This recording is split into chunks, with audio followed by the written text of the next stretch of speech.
Hello guys අද සාදරයෙන් පිළිගන්නවා PM Technicals YouTube channel එකට. ඉතින් iPhone 11 කියන්නේ 2019 දී රිලීස් වෙච්ච ෆෝන් එක. ඉතින් ඒ කොහොමවත් තාමත් මේ ලංකාවේ මාකට් එක ඇතුලේ මේ iPhone 11 එකට ගොඩක් ලොකු මාකට් වැලියු එකක් තියෙනවා. ඒ කියන්නේ මේ ෆෝන් එක රිලීස් වෙලා අවුරුදු 6ක් විතර වෙනවා.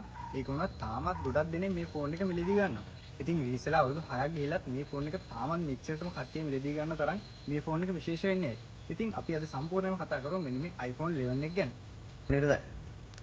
අනේ විද්‍යාව වගේ පොල්මස්. ඕකේ. ඉතින් මේ iPhone එකට මාකට් එකේ තාමත් මෙච්චර ලොකු වැලියු එකක් තියෙන හේතු ටික ගත්තොත් ඒ හේතුවක් තමයි මේ iPhone එකේ තියෙන price එක ස්පෙસિෆිකේෂන්ස් ඒ වගේම සාමාන්‍යයෙන් iPhone එකක් ගන්නවා නම් ටිකක් ෆ්ලැග්ෂිප් ලෙවල් එකට යනවා. ඒ වුණාට iPhone 11 එක ගත්තොත් ඊට පොඩ්ඩක් අඩුවෙන් සාමාන්‍යයෙන් රුපියල් 80000ක් වගේ මුදලක් වෙද්දි ගන්න පුළුවන්. ඒ වගේම තමයි මේ ෆෝන් එකට දැන් අවුරුදු 6ක් විතර 2019 රිලීස් වෙච්ච ෆෝන් එකක් මේක. අවුරුදු 6ක් විතර පරණ වෙලත් මේ ෆෝන් එකට තාම අප්ඩේට් වෙනවා. ඒ වගේම ගොඩක් Android users ලා iPhone එකකට මාරු වෙද්දි ගොඩක් එක්ස්පීරියන්ස් ගන්න බලන ෆෝන් එක තමයි iPhone 11 කියන්නේ. ඉතින් ඒ හේතුව තමයි iPhone 11 එක මෙච්චර මාකට් එකේ තාමත් වැලියු එකක් හැදෙන්න ප්‍රධාන හේතු ටික. ඒ වගේම අපිත් පළවෙනි iPhone එක ඉතින් අපිත් පළවෙනි පාර එක්ස්පීරියන්ස් කර iPhone 11 එකක්. ඉතින් අපි අපේ user experience එකත් එක්ක වීඩියෝ විස්තරට අරගෙන යනවා. ඉතින් අවුරුදු 5ක් නෙමෙයි අදී රිලීස් වුණු ෆෝන් එකක් ගන්නත් කලින් අපි හැමෝම බලන දන්නේ මේ ෆෝන් එකේ තියෙන ස්පෙસિෆිකේෂන් මොනවද කියලා. ඉතින් සුපුරුදු විදිහටම අපි මුලින්ම මේ ෆෝන් එකේ තියෙන ස්පෙක්ස් මොනවද කියලා කතා කරලා ඉමු. ඉතින් මේ ෆෝන් එකේ ස්පෙක්ස් ගැන කියන්න පටන් ගන්නදී අපි ඩිසයින් එකෙන් පටන් ගමු. ඉතින් මේ ෆෝන් එකේ ඩිසයින් එක ගැන කියනවා නම් අවුරුදු 5කට කලින් අර ඩිසයින් කරපු ඩිසයින් එකක් වුණා. අදටත් ගොඩක් යුනික් ඩිසයින් එකක් තමයි මේක. ඒ කියන්නේ අදටත් කවුරුහරි දැක්කොත් මේක iPhone 11 එක කියලා අඳුර ගන්න පුළුවන් විදිහේ යුනික් ඩිසයින් එකක් මේ ෆෝන් එකට තියෙනවා. ඩිසයින් එක ගත්තාම 2025 කියලා කිසිම ප්‍රශ්නයක් වෙන්නේ නැහැ. 2025ත් ගැලකෙන විදිහේ ගොඩක් යුනික් ඩිසයින් එකක් අපේ ෆෝන් එකේ බලා ගන්න පුළුවන්. ඉතින් මේ ෆෝන් එකේ බිල්ඩ් ක්වොලිටි එක ගත්තොත් අපිට ඉස්සරහට වගේම පිටිපස්සට ග්ලාස් ෆොන්ට් එකකින් ග්ලාස් බෑක් එකක් බලා ගන්න පුළුවන්. ඒ වගේම ෆ්‍රේම් එක විදිහට ඇලුමිනියම් ෆ්‍රේම් එකක් දීලා තිනවා. ඉතින් ඒ වගේම මේකේ ප්‍රොටෙක්ෂන් එක විදිහට IP68 water and dust resistant protection එකක් අපිට බලා ගන්න පුළුවන්. ඉතින් මේකේ බටන් පෝට්ස් ගැන කතා කරොත් අපිට වම් පැත්තේ බලා ගන්න පුළුවන් mute unmute බටන් එක ඒ වගේම volume rocker එක. ෆෝන් එක යටට ආවොත් අපිට charging port එක වගේම speaker එක බලා ගන්න පුළුවන්. charging port එක අපිට lightning port එකක් තමයි දීලා තියෙන්නේ. ඒ වගේම speaker එක අපිට stereo speaker විදිහට earpiece එකත් එක්ක dual speaker බලා ගන්න පුළුවන්. ඒ වගේම දකුණු පැත්තට ආවම power button එක වගේම SIM tray එක බලා ගන්න පුළුවන්. අපිට මේ ෆෝන් එක SIM දෙකක් use කරන්න පුළුවන්. nano SIM එකක් වගේම eSIM එකක් දාලා dual SIM විදිහට use කරන්න පුළුවන්. ඉතින් ඊළඟට අපි කතා කරමු මේ ෆෝන් එකේ ඩිස්ප්ලේ එක ගැන. ඉතින් මේ ෆෝන් එකේ ඩිස්ප්ලේ ගැන කියනවා අපිට IPS LCD ඩිස්ප්ලේ එකක් බලා ගන්න පුළුවන්. ඒ වගේම Full HD Plus resolution එකක් එක්ක. ඉතින් මේකේ ඩිස්ප්ලේ ගැන කියනවා මම අපු ගමන් තේරෙන්නේ මේක මේ price range එක අපිට වෙන ෆෝන් වල නම් AMOLED ඩිස්ප්ලේ බලා ගන්න වෙන AMOLED display Full HD Plus කියන resolution එකෙන් බලා ගන්න හම්බ වෙනවා. ඉතින් මේකෙදි මේ වගේ ඩිස්ප්ලේ ක්වොලිටි එකක් එක මේ ඩිස්ප්ලේ එකක් එක්ක ඇත්තටම ඩිස්ප්ලේ ක්වොලිටි මදිද කියන ප්‍රශ්නේ ඔයාලට එනවනේ. කොහොමවත් ඒ ගැන කියනවා නම් කියන්න තියෙන්නේ ඔයා Android ෆෝන් එකකදී Android budget mid range වගේ ෆෝන් එකක නම් මේ ෆෝන් එක ස්විච් කරනවා නම් ඔයාලට එහෙම ක්වොලිටි එකේ වෙනසක් තේරෙන්නේ නැහැ. ඒ කියන්නේ මේක LCD වුණා කියලා වගේ HD plus resolution එකක් තිබ්බා කියලා එහෙම ක්වොලිටි එකේ වෙනසක් ඔයාලට බලා ගන්න හම්බෙන්නේ නැහැ. හැබැයි ඔය කොහොමවත් වෙන iPhone එකක ඔයාලට තියලා ලොකෝට කම්පයර් කරොත් නම් අන්න පොඩි වෙනසක් බලා ගන්න හම්බෙයි. කොහොමද කියන්නේ අපේ day to day life එකේදී මේ ෆෝන් එක පාවිච්චි කරලා දැන් ක්වොලිටි එකේ වෙනසක් බලා ගන්න හම්බෙන්නේ නැහැ. ඒ කියන්නේ IPS LCD display එකක් ගත්තත් අපිට ගොඩක් හොඳ contrast ගොඩක් හොඳ colours image වල බලා ගන්න පුළුවන්. ඉතින් ඒ නිසා මේකේ display එක LCD වුණා කියලා HD plus වුණා කියලා මේක අපිට එහෙම ක්වොලිටි එකේ drop එකක් බලා ගන්න හම්බෙන්නේ නැහැ. ගොඩක් හොඳ ක්වොලිටි එකේ display එකක් අපිට මේකෙත් හම්බ වෙනවා. ඉතින් display එක ගත්තාමත් overall 2025 ගත්ත කියලා එහෙම ලොකු අවුලක් හම්බෙන්නේ නැහැ. ඒ ලොකු නිසා තේරෙන්නේ නැති ඉතින් ගොඩක් හොඳ display එකක් අපිට මේකේ බලා ගන්න හම්බ වෙනවා. ඉතින් ඒ වගේම මේක අපිට refresh rate එක විදිහට 60 Hz හම්බ වෙනවා. ඒ වගේම මේකේ display size එක ගැන කියනවා මේක අපිට 6.1 inch display එකක් බලා ගන්න පුළුවන්. ඉතින් ඒ වගේම අපිට මේ ෆෝන් එකේ 79 screen to body rate එකක් බලා ගන්න පුළුවන්. ඉතින් මේ ඒ කියන්නේ මේකේ basis සාමාන්‍ය මේ price එකේ තියෙන අනිත් ෆෝන් වල වඩා නම් ටිකක් ලොකුයි. කොහොමද ඒවට ඒ කාලේ මේක පාවිච්චි කරද්දී මේක ප්‍රශ්නයක් වෙන්නේ නැහැ. මේක වඩා හුරු වෙනවා. ඉතින් මේ ටික තමයි මේකේ display ගැන අපිට කතා කරන්න තියෙන්නේ. ඉතින් මේ ෆෝන් එකේ chipset එක ගැන අපි කතා කරොත් A13 Bionic 7 nanometer plus chipset එකක් බලා ගන්න පුළුවන්. ඉතින් ෆෝන් එකේ කිසිම ප්‍රශ්න නැතුව ඔයාලට smooth use කරන්න පුළුවන්. ඒ වගේම ඔයාලට games play කරන්න නම් games උනත් කිසිම ප්‍රශ්න නැතුව smooth use කරන්න පුළුවන්.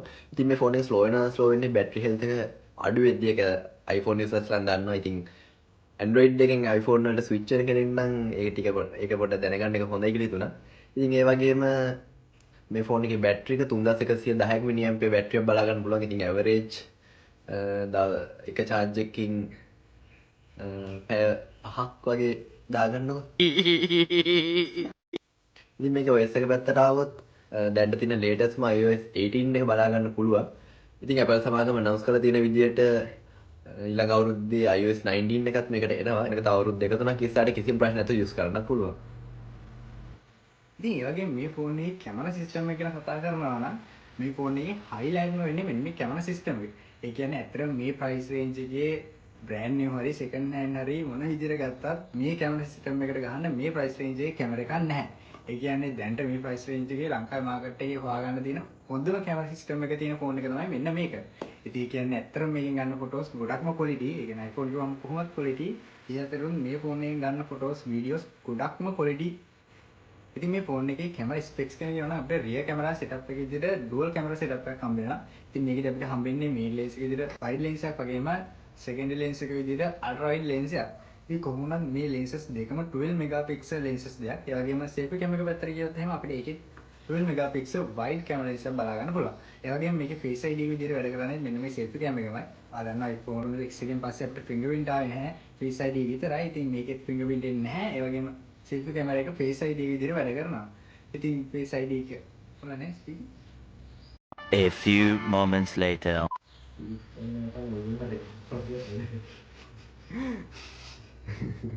ෆේස් කැමරා එක ගන්නවා එක විල කියලා පැනලා විල කියලා වා ඔළුවේ ඉන්න රෙද්දක් පුරන් හිටියත් මේක වැඩ.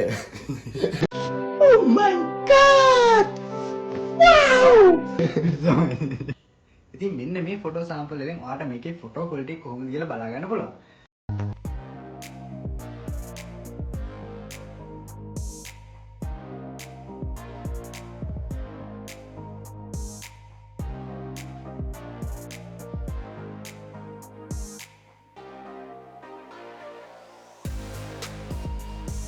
ඉතින් වගේ මේ ෆෝන් එකේ වීඩියෝ ක්වොලිටි ගැන කියනවා නම් මොකද කතා කරන්න දෙයක් නැහැ. ඇත්තටම සුපිරි. ඒ කියන්නේ කවුරු කෙනෙක් ඉන්නවා නම් YouTube පටන් ගන්න, content creation පටන් ගන්න, එයාට පටන් ගන්න හොඳම වීඩියෝ ක්වොලිටි එකක් තියෙන කැමරා එකක් තමයි මේකේ තියෙන්නේ. ඉතින් වීඩියෝ ක්වොලිටි ගැන 아무තෙන් ලොකුට කියන්නේ නැහැ. මොකද මේ වීඩියෝ එක සම්පූර්ණයෙන්ම රෙකෝඩ් කරන්නේ මේ iPhone 11 එකෙන්. ඉතින් ඔයාලට වීඩියෝ ක්වොලිටි එක ගැන වෙන අදහස් ගන්න ඕනේ. මේ වීඩියෝ එක බලලා මේකේ ක්වොලිටි එක තමයි ෆෝන් එකේ ක්වොලිටි එක. ඉතින් ඒ වගේම මේකේදී අපිට 4K 60 fps වෙනකන් රෙකෝඩ් කරන්න පුළුවන්. ඉතින් මේකේදී අපිට selfie cam එකෙත් ඒ resolution එකම රෙකෝඩ් කරන්න පුළුවන් වගේම ultra wide camera එකනොත් ඒ විදිහටම රෙකෝඩ් කරන්න පුළුවන්. ඉතින් මේ වීඩියෝ එක දැන් රෙකෝඩ් වෙන්නේ 4K 60 fps වලින්. ඉතින් ඔයාලට quality එක ගැන හොඳ idea එකක් ගන්න පුළුවන් මේ වීඩියෝ එක බලුවාම. ඉතින් overall ගත්තාම කැමරා එක ගැන කතා කරන්න දෙයක් නැහැ. සුපිරිම විදිහේ කැමරා එකක් මේ ෆෝන් එක අපිට බලා ගන්න පුළුවන්. ඉතින් මේ ෆෝන් එක overall specs වගේම අපේ user experience තමයි ඔයගලන්ට කිව්වේ. ඉතින් අපේ user experience එකට අනුව මේ ෆෝන් එක ගොඩක් හොඳ මට්ටමක තියෙනවා. ඒ වගේම Android එකකින් iPhone එකකට switch වෙන්න ඉන්න කෙනෙක්ට නම් මේ ෆෝන් එක කියන්නේ ගොඩක් හොඳ option එකක්. ඒ වගේම iPhone 11 එකක් ගන්න ඉන්න නම් ඔයා හිතේ ඉන්න එපා මේ ෆෝන් එක පරණයි කියලා වයස ගැන හිතේ ඉන්න එපා ඇත්තටම. මේ ෆෝන් එක තව අවුරුදු කීපයක් ඉස්සරහට පාවිච්චි කරන්න use කරන්න පුළුවන් අපිට බය නැතුව recommend කරන්න පුළුවන් ෆෝන් එකක්. ඉතින් මම iPhone 11 එකකට switch වෙන්න ඉන්න නම් බය නැතුව iPhone 11 එකට switch වෙන්න කියලා අපි කියනවා. ෆෝන් එකට කොච්චර විතර රේට් කරන්න පුළුවන්ද? 10 8ක් 9. හරි guys, ඉතින් මේ දේකින් අපි කතා කරන්න හිටියේ මෙන්න මේ දේවල් ටික. ඉතින් අපි තවත් අලුත් වීඩියෝ එකකින් ඉක්මනටම හම්බෙමු.